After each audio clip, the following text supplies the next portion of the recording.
All right, let's talk about some more hot topics. What just finished the Olympiad, right? That was a big one. You were coming off the candidates. You had like what, 2 weeks to rest Yeah, before the Olympiad? I played the Bundesliga. I just You wanted, did. You yeah, did play the Bundesliga. You played against Hans, I think, and you yeah. won. You won against Hans with the black pieces, and then you Actually, played another there's a game, player right? who's pretty hot now. Oh yeah, Hans for sure. Yeah, We'll talk about him in yep. just a second. But let's chat about the Olympiad. So, what did you do in between the candidates and the Olympiad? You were still in Europe, right? Yeah, I stayed in Europe because it's quite a trip to go from the U.S. to India, to Chennai in this case. I mean, that's a really long trip. That's Yeah. like 2 10-hour flights at a minimum. And so I decided I'll stay in Europe and have a slightly easier trip and kind of chill. And You didn't play Croatia, No, because I played in Warsaw. We're talking about the Grand Chess Tour, right? Manchester, yeah. Yeah, so I played in Warsaw. I skipped Croatia. Yeah, I decided just to relax. I didn't really look at any chess Mm. because I was a bit burnt out and didn't really feel like looking at chess. And then played the Olympiad, yeah. And probably you had some residual openings from the candidates preparation as well. Now we got to India. How would you assess India? Did you like it? How was India for you? Well, I mean, the tournament was organized as well as could have been, I think. It's still difficult, like the climate and the food and the water and things are a bit maybe difficult for people who aren't from India to adapt to. Yeah, we were by the beach, which was nice. I got to swim in the ocean, and it was sort of in a resort setting. The downside was one of the nice things about the Olympiad is you see people from all over the world, and you get to hang out with your friends who you don't see so often. And in India, we were kind of all separated in different hotels, rather far apart. Like, let's say I want to see like the chess bras, right? But our hotels are like 30 minutes apart, and you want to like hang out with your team as well. So after the games, it was mostly I was hanging out with my team, and I didn't really see people And you were outside of the U.S. mentioning, teams. you're also mentioning this to me. It was extremely difficult to get out of the hotel, right? What was the process for that? Did you Well, have to get authorization or something like that? well, it depends. I think for women it was a bit more difficult because they were a bit worried that it might not be entirely safe for a woman to travel alone. So I think women were told like you should be accompanied by a policeman or a security guard or someone to make sure that nothing weird happens. And I don't think that anything would happen, but I guess they were taking all possible precautions because that would look. I find this pretty cool from their perspective, right? To do that and to make sure that everything runs smoothly and nobody gets in trouble, Yeah. pretty much. Well, they had like a million volunteers and Yeah. people working there. It was like you go to the airport and you already like are greeted by 20 volunteers. But like I left the hotel once, and taking a taxi was tough. That's what I remember from Georgia when I played. I think it was Batumi 2018. 2018. Yep. That was the most difficult part of it. Just finding a taxi, first of all, because the shuttles were leaving a bit too early. I think it was like 1 hour before the round, and we didn't really want to go there and just have to wait another 30 minutes. So we were mostly taking taxis, but sometimes you were just like finding this ridiculous traffic Oh, yeah. going into the competition hall. And also, obviously, some of the taxis were just really, really bad. Yeah, I took a taxi once there, and I was like praying that I'll make it. Yes, yes. He was going against traffic. Yes, yes. And like just going crazy, just trying to avoid anything. He took a way that was just purely against traffic. This is like 100% illegal to drive through this way, just because there was like a backup for like 2 blocks, and he probably didn't want to wait 15 minutes.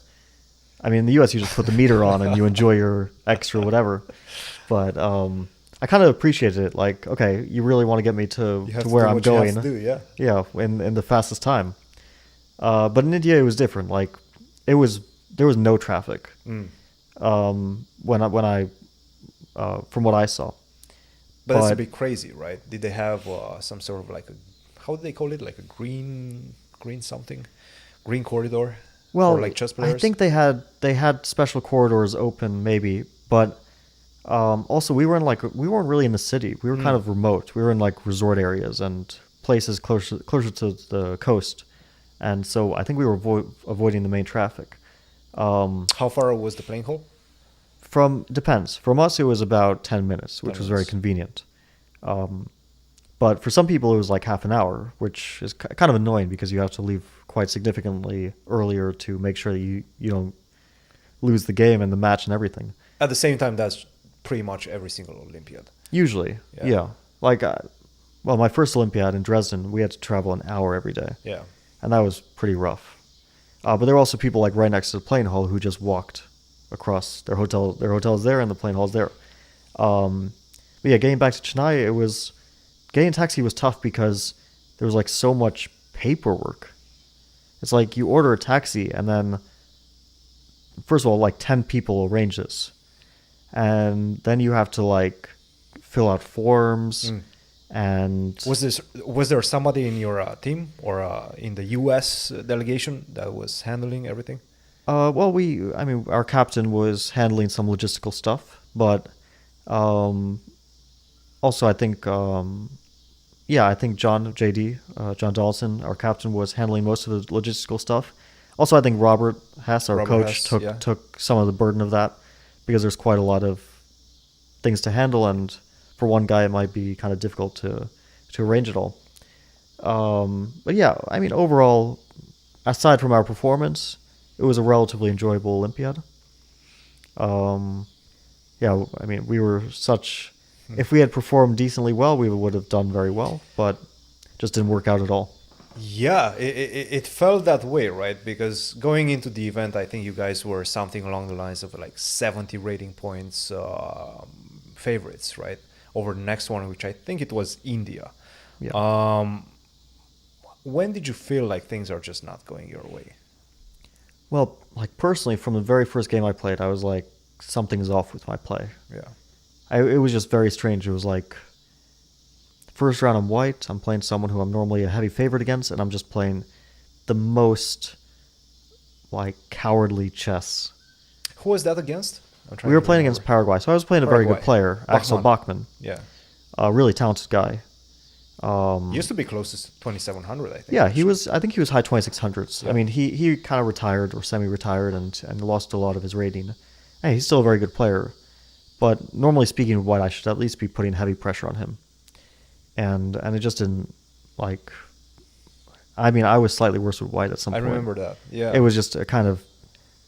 At some point, I was like, this is so sad. It's not even that I'm, like, seriously worse or I'm in danger of losing necessarily, but I'm 20 minutes into the game and I'm already, like, no chances to win.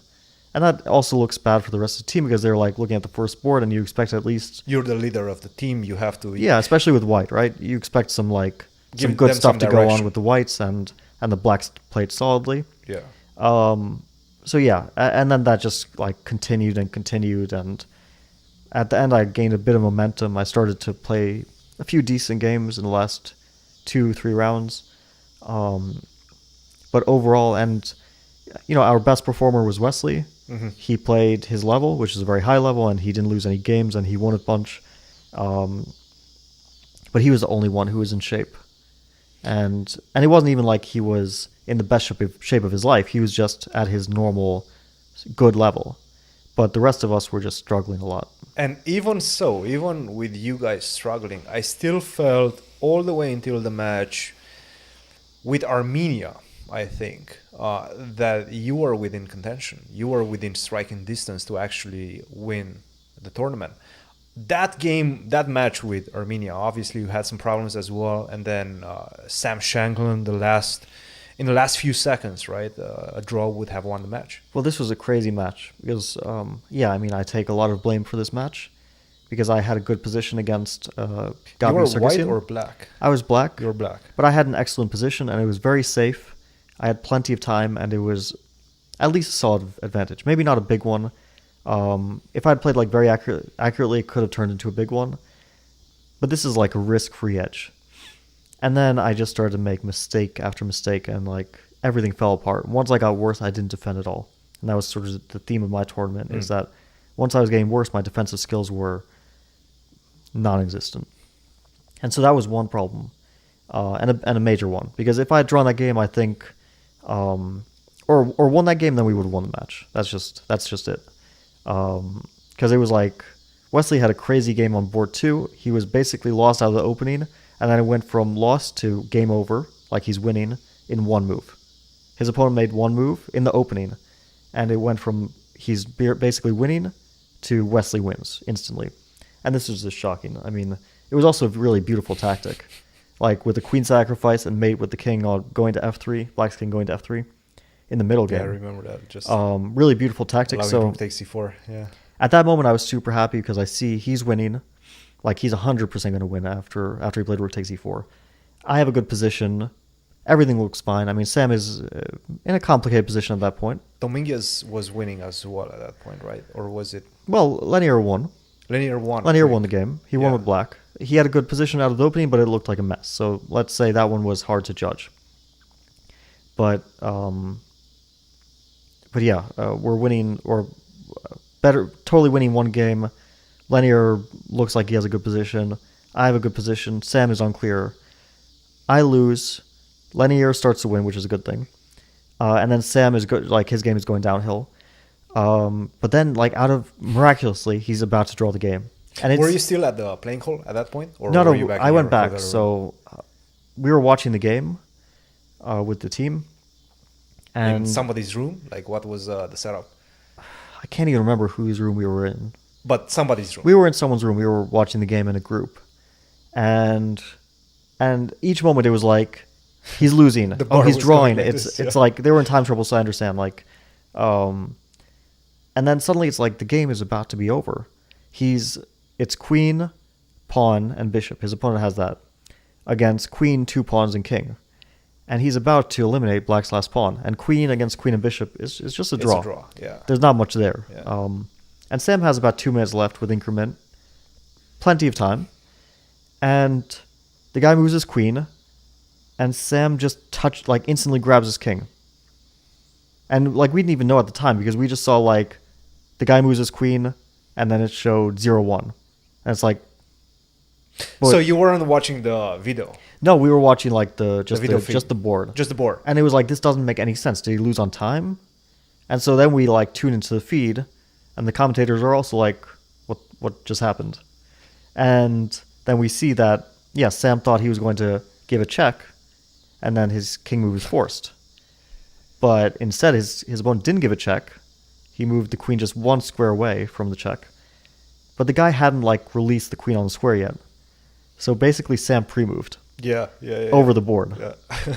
and he had plenty of time. I think this was just like a lot of emotions. He was like losing, That must be and it. then he was excited. He's about to draw, and then he just like didn't adjust to the he didn't slow down, take a moment to adjust to the new situation, and just calmly make his moves and make a draw.